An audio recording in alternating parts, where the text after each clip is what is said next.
what was it? Kellen posted the other day. It's a picture of you about to turn Edward, and the caption you wrote was "The summer I turned Edward." I love it. So we have a lot of fun on our social media profiles, and we actually have an Instagram chat chain between us and Ashley Green. So we'll text each other memes and funny things, and we have a lot of fun with the franchise, as y'all do. You know, it's something that we were part of for a long time, and we've when you make art, you give it over to the audience, and y'all make it what it is.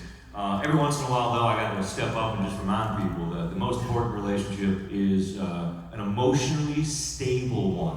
Where you support each other. You don't gaslight each other. Remember that. There is pure, beautiful love in the world, and if you're looking for it, I guarantee you, darling, it's looking for you too. All right? I love that you bring up memes. I feel like you're reading my questions over here because I would love to know what your favorite Twilight memes have been. I know you know the Edward Cullen one. Edward for sure. I like Carleggle. I'm trying to get that off the ground. Carleggle. Carleggle the franchise. Yes. There's a dozen of them. That's an egg joke. I'm sorry. I'm cracking up over here. Exactly. All right, listen. You can Very tell me exciting. What was the question? All right, no memes. All right, yeah. So listen, do y'all know what we're talking about when we say egg word? Some of you do. Now the people who are like there are these little memes where it's just the faces of the Twilight cast, and it's just on an egg, and it makes it really funny. I cannot tell you. It's one of those things where you see it, you're just like, oh my god, that is funny. Yeah. Any other favorite memes down there, Callan? You have any you like? I sent them one recently. It was they're so good. There's so many of them. It wasn't a meme, but it was a video of, and it was an AI version. I know we're not supposed to like AI, but it was an AI version of Twilight as a Spanish soap opera. You haven't sent that one to us. Oh, yeah. Because Peter sends a bunch of these AI ones, like if we were... Usually their Saved by the Bell, phone is like dinging at like 2 a.m. and like, stop texting me at 2 a.m. My wife's like, is that Peter? I'm like, yeah. Like, vampires don't sleep. Ding. The Saved by the Bell one was Or great. the baby ones. Like, Oh, the baby ones. There was one also like a kung fu one with Edward and Jasper and Jacob, and it was great. Like that. I think I sent that to you because I remember actually saying, "What the heck is this?" I think my favorites though are like the bad lip readings, or like the human made ones, like the fun. I also really love all the impersonators that are out there online of us. Oh, those are I have two that are hilarious. They always do the Jasper face, you know. It's pretty easy, right? But this one girl, she does this like little extra step, which I still don't understand. She goes backward. She's like does like a triple chin. She's like, We should all And I was try like- that. Everyone wants to try that one. Try it. Go No, ahead. don't. I want to It's see the like- whole audience try a backwards Jasper face right now. It's a weird one. I looked at that and I was like, it gave me a complex the first time I saw it. I was just like, is that what I looked like? No, but here's the I thing should about watch these movies. Here's the thing about that Jasper look. It really is genius because I didn't know for the longest time. I was like, it was a choice that he made, and I was like, oh, that's an interesting choice. But when he told me what he was thinking, I was like, I totally get it. So tell them what you were thinking. I was thinking Carlisle needs to stop wearing scarves indoors. Because it's weird. That wasn't Listen, it. scarves are an outside accoutrement, you know? It's something that you put on when you're outside. When you walk inside, you take it off. It's like a cowboy hat, you know? You can't eat with a cowboy hat on when you're in the South. You get smacked upside the head by your grandma. all year long. Tell them what you were really thinking. All right, for real. So we're doing the first film, and we're all meeting Bella for the first time. Now, the superpowers of the film, that we're vampires with powers, and Edward can read minds. So when Jasper meets Bella for the first time, he's literally just in his head going, "Hey Edward, what am I thinking?"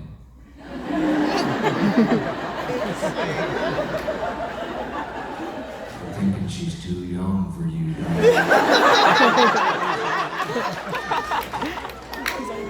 And then I'm Over looking, here, look at me. and then I'm looking at Carlisle being like, I wish you could read minds because is this why you kept us in high school for the last 50 years? So your little buddy can find a girlfriend? What is this? He's like, don't worry, I have my scarf on. One day, Edward, you will find a lady that you will, a girl that you will love. I didn't choose them, you chose them. But that's the Listen, look, and that's why I was like, We're having fun. We're having fun. We like to have fun here. I see a couple women in the audience that are like, "That's offensive." Their relationship was beautiful. Sure, whatever. Anyway, I won't. Well, speaking about scarves, Yeah, don't get me in trouble. Get me out of trouble. I'm trying to get Please you out of take trouble. the shovel away from me. I will dig my own Give me the hole. microphone. What was your first reaction to seeing somebody dressed up as one of your characters at one of What these was the conventions? first reaction to what? Seeing somebody dressed up as your character at one of these conventions. I'll give you one time. We went to Forks for a Forks event, which I had never been to Forks, to be honest, because we shot the movies in Portland, Oregon, and then we shot it in where else did we shoot? Portland and Vancouver, but I'd never been to Forks. And then they had a Forks event, and I went there, and they had all the Cullens dressed up in cosplay, and they were really good. And I looked up, and I was like, wow, that's Carlisle. He's so tall. So handsome. And so I get it, because those characters are like so iconic. And when I saw them all lined up, I was like, oh my god, I fanboyed out. I was totally fanboyed. We had to tell him it was a reflection he was looking at. Honestly, I don't get over the cosplay. I love it. I love it now. I love it when it's any kind of cosplay. Yesterday, though, you had this young boy that was dressed Amazing. so well as Carlisle, and I was literally just like, man, you look incredible. You're so cool. I was Peter seen you yet. It was fun. He dressed up as Carlisle for the first scene with the blue shirt, and it was so good. It was like seeing a mini me of me. And so I was having to go back and forth going, I heard the chief's daughter was here. I heard the chief's daughter was here. I was having to practice it. I was like, okay, and action, go. It was so cute, dude. I'm sitting there at my table. I'm like, excuse me, I have to watch the show. It was a lot of fun, and it really means a lot to us. I think it's a really cool thing. It's so much fun whenever we see them at the Forks conventions, we see them here at these expos or whatnot. It's awesome, y'all. Thank you so much. It's so fun to see. If you were attending the convention, what would you cosplay as? What's your nerdy thing that you want to dress up? Well, I actually used to. I would wear a mask. I'm not gonna say what, because then whenever once it's fun. You can wear a mask and you can like wander around, and no one knows you. Everybody's really respectful. If I'm walking around to the convention and like people are like, "Oh, hey, it's you," and I'm just like, "No, it's not. This is not the vampire you're looking for." And they're like, "Wrong franchise," and I'm like, "Ah." It's opposite for me because I look so different in the movie, so I walk around on the floor and I go, no, it's me. It's me. I'm Carlisle. No, you're not. No, it's me. He's like, "Let me find a scarf. I'll show you." I used to do that because I love shopping for my kids, and I'd always forget to bring the mask that I bought from the previous one, and so I'd get one. And one year I wore a Jason mask just to like go shopping around, and I loved Jason growing up, and I still got stopped, and I'm like so confused. And I had to ask my wife. She's like, "It's your eyes. They can see your eyes through the mask," and I'm like, "Oh." So then the next time I got something that like covered my eyes, and they're like, "It's your walk." And I'm like, okay, so then I like tried to change my walk up. They're like, "Kellen, you just look like you. You're a big, broad guy walking." And so then I just learned to walk fast. And if people want photos, they just gotta catch up with me. And it works out pretty well. It's really great. I love how you all dodged what you would actually dress up as at a convention there. He literally said Jason. I know, but that's like undercover. I'm the Dodger. Yes. I'm gonna go as Carlisle so that people recognize me. I like, that's not you. No, it's me. I see some guys who 3D print their costumes. One was Halo, which was amazing. I would love to do that or Iron Man, like 3D print a really cool, you know, thing. That sound again. That was probably like a Transformers, or that something that like just you feel robotic and cool. Would be really great.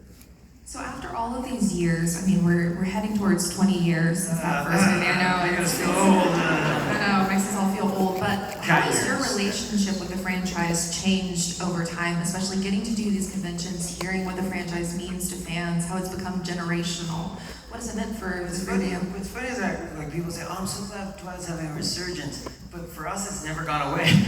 Like, wait a minute, when did it go away? Because like we'll always meet fans like all over the world. I was in Thailand once, and they were like, "Oh my God, I love that movie."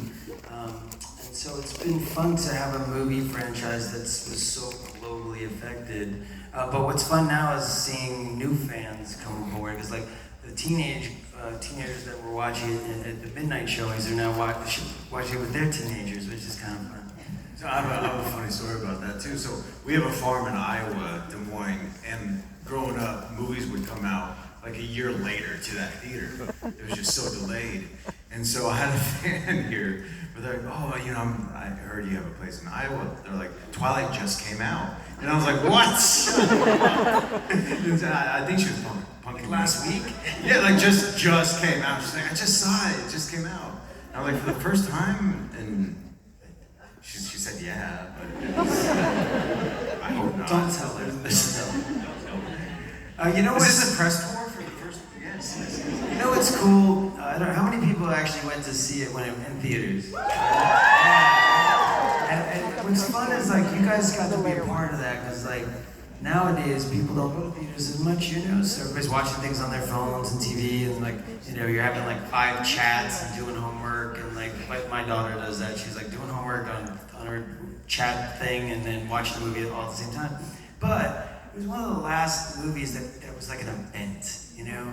Like an event where everybody got together and they did these midnight showings, and they kind of camped out in tents sometimes and for days. And that was like such an incredible thing to be a part of. And I mean, hopefully for the 20th year anniversary, we should do that. We should bring it back to the theater so you guys can bring your teenagers to that and have an experience that you guys experience. You know, it's funny. I actually think I like it more now than then. I think then it was a little bit too global. It was a too bit reactionary.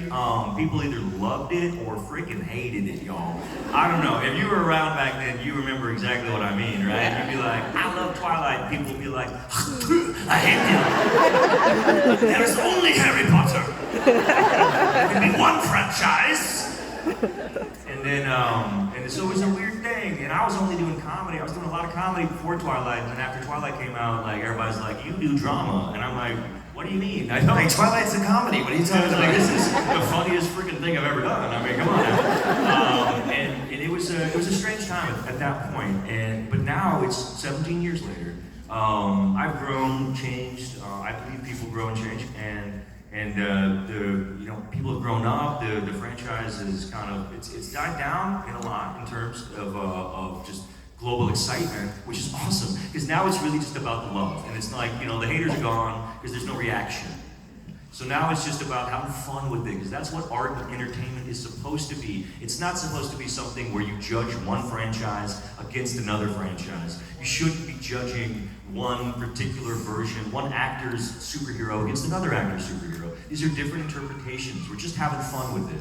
And it becomes a part of our lives to where we really, really want to own them, and we really want to navigate what they're doing, but that's not love. That's control. And so I think when we look at these pieces, like it's been years later, we look back and we go, "Oh, you know what? That was cool. That was fun. I enjoyed it." It doesn't have to be the Mona Lisa. We can have something fun, and that's enough. Because that's what we need. We just need to have a little bit of love and enjoyment in this world. It's short, and just enjoy it. Filming the Twilight movies, how under wraps were those sets? Because I mean, that was before like. Not at all, dude. We had people like following us from set to set to set, knocking on our hotel room doors. He's a lot nicer than me, and like he would open the door and they'd give him candy. I would hide behind the Guys or ignorance, yeah. Who is What are you doing today? He's, I'm going to the movies with some fans. They knocked on my hotel room They door. said they're friends of yours, Peter, so I was like, yeah. Which is wonderful, but also like, so, you know, you have to be careful sometimes and like not let them in. I was like, don't let them in your hotel room, please. Kellen is literally the kind of guy that you can lure to your car with candy. Used to. No, it used to be a bag of eggs. Now it's candy. But it was, I was thinking about the fact that like, does somebody have like a trove of like behind the scenes photos that nobody has seen from like an old Kodak? I mean, because I didn't all have I wish I had iPhones. more. I wish I had more, but I did find some like behind stuff on my phone the other day. I was like, that's kind of cool. I have to send it to you at 2 a.m. in the morning. Did we have smartphones back then? Like, were Yeah, they like dumb sidekicks? phones. I think we had sidekicks. Yeah. I think sidekicks like hooked us up once, but we also weren't allowed to take photos. I remember we were taking photos. That's a flex. Sidekick hooked us up once. Still can, but yeah, we would. Yeah, I think we had Polaroids and. Well, it's funny. There's actually years later it came out. There's like Robert and I did a wardrobe fitting together, and so there's all these like ridiculous pictures of me and him being goobers and just being like, and like we're wearing these silly baseball outfits. They were trying to figure out what to do with them, and we were just kids, so we were playing dress up. And so these pictures came out later. It's kind of Yeah, can I ask you a follow up to that? Because that happened to me, I think, and that's when I realized you actually should try, or you like not, because they can come out. Yeah. And I would make the most hilarious faces that I didn't think anyone would. Yeah, you don't think anybody's gonna see They're them. like, somehow they got out, they got leaked. Somebody made a little bit of money on that one. Huh? That's all it is. You know, it's funny. The only time it ever annoyed me is one time it actually really made me mad was somebody leaked a script from Twilight Eclipse, and it was watermarked with my name on it. And I know it wasn't me because I literally draw on my scripts. I write on them, I dog-ear them, I make notes. There's not a single note, nothing. So either one of my agents or managers or somebody like sold me out. And I got in trouble for this. Like legitimately, they were upset with me. They wrote Like me a scolding? They wrote me a mean lawyer. A lawyer sent me a letter being like, "This is blah blah blah blah actionable." And then I apparently had a lawyer. I didn't know this. And so he sent me back a letter, and then I'm just sitting there like a kid, and mom and dad are fighting. And I'm just like, "But it wasn't me, guys." And they're like, "Shut up! We're gonna figure this out." And it was a really weird thing. And so finally, when they gave me Breaking Dawn, the scripts for Breaking Dawn, I literally gave them back. And I told them, do not send me a digital copy. I don't want your scripts. Like, I will not be blamed again for this shit, especially with Breaking Dawn Part 2 having the big secret reveal. It freaked me out, man. And it's like one of those weird things where, you know, like, again, this went around. This is before social media really was blooming. And so I couldn't respond to it. I couldn't be like, hey guys, this isn't me. I didn't do this. I just kind of sat there quietly in my little actor role. It was me. Honestly, I bet it was. I needed some You money. probably leaked those photos. And I leaked his photos too. Something that I think fans don't always understand if they haven't been in the film industry is that you spend a lot of hours on set. Sometimes the people you're working with